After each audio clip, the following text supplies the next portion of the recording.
कहानी एक 14 साल के भाई और 26 साल की एक बहन के ऊपर आधारित है, जिन्हें एक दूसरे से प्यार हो जाता है, जिसके बाद वो भाई अपनी ही बहन की केनी छेनी बना देता है। और फिर कहानी में आगे क्या क्या होता है ये हम इस वीडियो में जानेंगे। मूवी की शुरुआत में हम 14 साल के एक लड़के को देखते हैं, जिसका नाम रियान होता है, जो अपने फादर के साथ रहता था। रियान की माँ काफी समय पहले मर चुकी है और उसकी एक बड़ी बहन है जो अपनी माँ के मर जाने के बाद घर से भाग चुकी है। अब वो शहर में रहती है। रियान अपने फादर के साथ रहता है, मगर वो अपने फादर को पसंद नहीं करता है। वो छुपकर सिगरेट भी पीता है। अब रियान बड़ा हो चुका था, वो कुछ अलग करना चाहता था, इसलिए वो मैगजीन देखकर अपने पप्पू की मसाज करता है। एक बार वह कुछ ढूंढ रहा था, तभी उसे बहुत सारे लेटर्स मिलते हैं जो उसकी बहन ने उसके लिए लिखे थे, लेकिन रियान के फादर उसे छुपा देता है। रियान अपनी बहन को काफी पसंद करता है। वो ये लेटर्स देखकर काफी खुश होता है।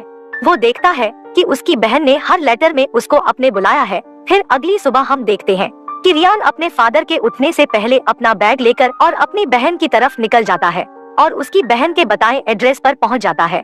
वो घर के अंदर जाता है और काफी देर तक दरवाजा खटखटाता है, पर दरवाजा कोई नहीं खोलता है। फिर रियान बाहर आकर बैठ जाता है। फिर उसके पास एक आदमी आता है जिसका नाम अवराम होता है और उससे कहता है कि तुम कौन हो, और रियान को वहाँ से भगा देता है क्योंकि अवराम नहीं जानता था कि वो कौन है। वहाँ साइड में एक शॉप वाला था जो अवराम से पूछता है कि ये लड़का कौन है। अवराम उसे कहता है कि वो उस लड़के को नहीं जानता। तब वो दोनों रियान को अपने पास बुलाते हैं और उससे पूछते हैं कि तुम कौन हो। तब रियान उनको बताता है कि वो अपनी बहन से मिलने के लिए आया है और उसकी बहन यहीं रहती है। उसका नाम डालिया है। डालिया को अवराम और यह शॉप वाला दोनों जानते थे, मगर उनको पता था कि डालिया रात को काफी लेट आती है। तो अवराम रियान को अपने घर ले जाता है, उसे चाय पिलाता है और वो दोनों काफी बातें करते हैं। रियान अवराम को बताता है कि वो गांव में रहता था, वो खेती करता है। तभी अवराम भी उसे बताता है कि वो भी खेती करता है और इस तरह दोनों के बीच अच्छी दोस्ती हो जाती है। अगले सीन में हम देखते हैं कि रात हो जाती है और रियान की बहन अपने बॉयफ्रेंड के साथ गाड़ी से आती है। जब वो रियान को देखती है तो काफी परेशान हो जाती है, क्योंकि वो समझती थी कि उसका भाई उसे पसंद नहीं करता, इसलिए आज तक उसके भाई ने उसे एक भी लेटर का जवाब नहीं दिया है। तभी रियान उसे कहता है कि मेरे फादर सारे लेटर मुझसे छुपाते थे, इसलिए मुझे आज ही सारे लेटर मिले हैं। फिर डालिया रियान को अपने घर में ले जाती है। डालिया उसके लिए खाना लेकर आती है, लेकिन रियान सो चुका था, जिसके बाद डालिया भी उसके साथ सो जाती है। सुबह रियान की आंखें खुलती है तो उसे उसकी बहन का खूबसूरत चेहरा नजर आता है। तभी डालिया नींद से उठ जाती है और अपने भाई से कहती है कि उसने रात को एक सपना देखा जिसमें उसकी माँ उन दोनों को बीच पर ले गई थी और वो तीनों काफी एंजॉय कर रहे थे। डालिया अपने काम पर जाने के लिए रेडी हो रही थी और रियान डालिया को देख रहा था। वो डालिया से कहता है कि तुम काफी ज्यादा खूबसूरत हो। अगले सीन में हम देखते हैं कि डालिया रियान को अपने काम की जगह पर लाई थी। वो एक जहाज में काम करती थी। उसका एक बॉयफ्रेंड भी था जो कि शादीशुदा था। वह रियान के सामने डालिया के बहुत करीब आ जाता है। उसके जाने के बाद डालिया रियान को कहती है कि कभी कभी अपनी जरूरतें पूरी करने के लिए ये सब कुछ करना पड़ता है, और वो अपने भाई को किस करती है और वहाँ से चली जाती है। रियान अपनी बहन को खुश देखकर काफी खुश था। वो वापस आकर अवराम के घर जाता है और 2 दिन उसके साथ गुजारता है। 2 दिन के बाद जब उसकी बहन वापस आ जाती है और अपने घर को देखती है तो रियान ने सारा घर साफ किया था। यह देख डालिया काफी खुश हो जाती है और अपने भाई के साथ बहुत मस्ती करती है। फिर वो दोनों एक साथ अपनी माँ को याद करते हैं। तो डालिया रियान से कहती है कि उसने अपनी मॉम को अक्सर अपने घर में रोते हुए देखा था। रियान उसे पूछता है कि वह क्यों रोया करती थी। तब डालिया उसे कहती है कि उसके फादर किसी और को पसंद करते थे और वो चाहते थे कि उनकी माँ मर जाए और उनका रास्ता पूरी तरह से साफ हो जाए। दोनों भाई बहन दुखी हो जाते हैं।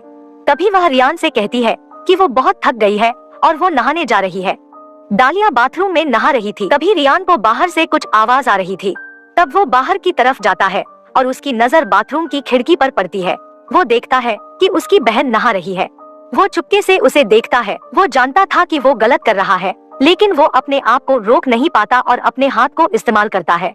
फिर डालिया के आने से पहले वो सो जाता है। अगले सीन में हम देखते हैं कि रियान जाकर फिर से अवराम से मिलता है, तो दोनों काफी अच्छे दोस्त बन गए थे। तो अवराम उसे एक और जगह ले आता है जहां अवराम ने अपने घर के अंदर कुछ ड्रग्स उगाए हुए थे, जिन्हें वो शॉप वाले को बेचा करता था। वह रियान को भी अपने साथ काम करने के लिए कहता है। वो दोनों बैठकर बातें कर रहे थे। तभी अवराम उसे बताता है कि उसकी एक वाइफ थी जो काफी खूबसूरत थी। अवराम उसे अपनी जिंदगी के बारे में बहुत कुछ बता देता है। अगले सीन में हम देखते हैं कि डालिया और रियान समंदर में नहा रहे थे। रियान पहले से ही डालिया की खूबसूरती पर दीवाना हो चुका था। अब बारी थी तो डालिया की। वो अपने भाई को समुद्र में नहाते हुए देख रही थी और उसके दिल में कहीं न कहीं रियान के लिए फीलिंग जाग रही थी, जिसका शायद उसे खुद भी पता नहीं था। तभी रियान उसके पास आकर बैठता है और उससे पूछता है, क्या तुम्हारा बीएफ शादीशुदा है? डालिया उसे बताती है कि हाँ, उसके बच्चे भी है। तो रियान उसे कहता है, क्या वो तुम्हें खुश कर पाता है? तो डालिया कहती है कि हाँ। तभी रियान बताता है कि उसकी भी एक जीएफ थी। तो डालिया पूछती है कि तुमने कभी उसे किस किया है? तो रियान कहता हाँ। तो डालिया पूछती है कैसे? तो रियान आगे बढ़कर अपनी बहन को किस करता है। उस समय डालिया उसे रोकने की कोशिश करती है, लेकिन वो काफी रोमांटिक मूड में था। फिर वो दोनों घर वापस आ जाते हैं और अगले सीन में हम डालिया को वॉशरूम में देखते हैं, जो कि नहा रही थी और रियान उसे चुपके से देख रहा था। मगर इस बार डालिया उसे देख लेती है और वो समझ जाती है कि उसका भाई उसे चुपके से देख रहा था। वो रियान के पास आती है और उससे कहती है, क्या तुम मुझे चुपके से देख रहे थे? रियान कोशिश तो करता है कि वो ना बोले, लेकिन वो अपनी बहन को झूठ नहीं बोलता है। वो अपनी बहन को बता देता है कि हाँ, मैं देख रहा था, और साथ वो ये भी कहता है कि तुम इतनी खूबसूरत हो कि मैं अपने आप को रोक नहीं पाया। तो डालिया यह सुनकर मुस्कुराती है। फिर डालिया को सारी रात नींद नहीं आती, क्योंकि वो सारी रात अपने भाई के बारे में सोच रही थी। रियान तो उससे पहले ही काफी अट्रैक्ट था, पर अब वो भी अट्रैक्ट हो रही थी। अगली सुबह हम देखते हैं कि डालिया अपने बीएफ के साथ चली जाती है और रियान सारा दिन अवराम के साथ काम करता है और अवराम उसे इस काम के पैसे भी दिया करता था। फिर रात हो जाती है। अब दोनों भाई बहन एक ही बिस्तर पर लेटे हुए थे और डालिया को रियान कुछ परेशान नजर आ रहा था। तो रियान उसे बताता है कि वो बिना बताए वहाँ से भाग आया है। उसके फादर अपना गुस्सा जानवरों पर निकाल रहे होंगे। तब डालिया उसे दिलासा देते हुए कहती है कि नहीं, वो ऐसा नहीं करेंगे। नेक्स्ट सीन में हम अब्राम और रियान को देखते हैं। वो रियान को एक जगह ले जाता है जहां वो अपने पैसे चुपके से रखता था। रियान वो पैसे देखकर हैरान हो जाता है। फिर ये दोनों वापस आ जाते हैं और देखते हैं कि वहां पर कुछ लोग शॉप वाले को मार रहे थे। वो अब्राम को भी मारते हैं, क्योंकि ये दोनों जिस जगह पर रहते थे वो गैर कानूनी जगह थी। अब अब्राम रियान से कहता है कि आज के बाद तुम मुझे नहीं जानते हो और मेरे बारे में कोई तुमसे पूछे तो उसे मना कर देना। रियान ये बात समझ नहीं पा रहा था, मगर उसके कहने पर वो वहाँ से चला जाता है। अब वो पैसे कमा रहा था तो वो अपनी बहन के लिए फूल और कुछ गिफ्ट खरीद लेता है और अपने घर वापस आ जाता है। जब वो दरवाजा खोलने की कोशिश करता है तो दरवाजा अंदर से बंद था। तब वो घर के पीछे से जाने की कोशिश करता है, लेकिन उसे दरवाजे से कुछ अजीब आवाज आ रही थी।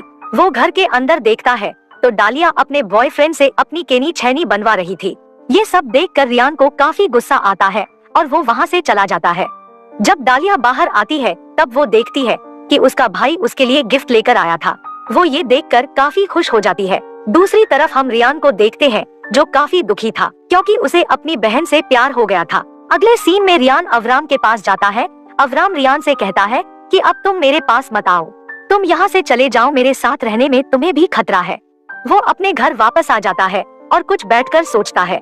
तभी डालिया उसके पास आकर बैठ जाती है। वह दोनों जानते थे कि वह एक दूसरे से क्या चाहते हैं। तभी डालिया रियान को गले लगा लेती है। फिर रियान डालिया को धीरे धीरे टच कर रहा था, लेकिन रियान वहाँ से उठकर बाहर आ जाता है। उसके पास कोई जगह नहीं थी छुपने के लिए, इसलिए वह अवराम के घर जाकर छुपता है। थोड़ी देर बाद डालिया उसे ढूंढने के लिए अवराम के घर जाती है और अवराम उसे कहता है कि तुम्हारा भाई यहाँ नहीं है। जब रियान कमरे से बाहर देखता है तो उसे जोरदार आवाज आती है। यह सब अवराम कर रहा था क्योंकि वहाँ पर बहुत सारे पुलिस वाले आ गए थे। वो अवराम को मारना चाहते थे, पर तभी डालिया उनसे कहती है कि अंदर मेरा भाई भी है। फिर अगली सुबह डालिया पुलिस वालों से छुपकर अपने भाई के पास जाने की कोशिश करती है। तभी डालिया को गोली लग जाती है। अवराम रियान को बताता है कि उसे कुछ नहीं होगा, उसे हाथ पर गोली लगी है। फिर रियान गन से अवराम को मार देता है और इसी के साथ यह मूवी खत्म हो जाती है।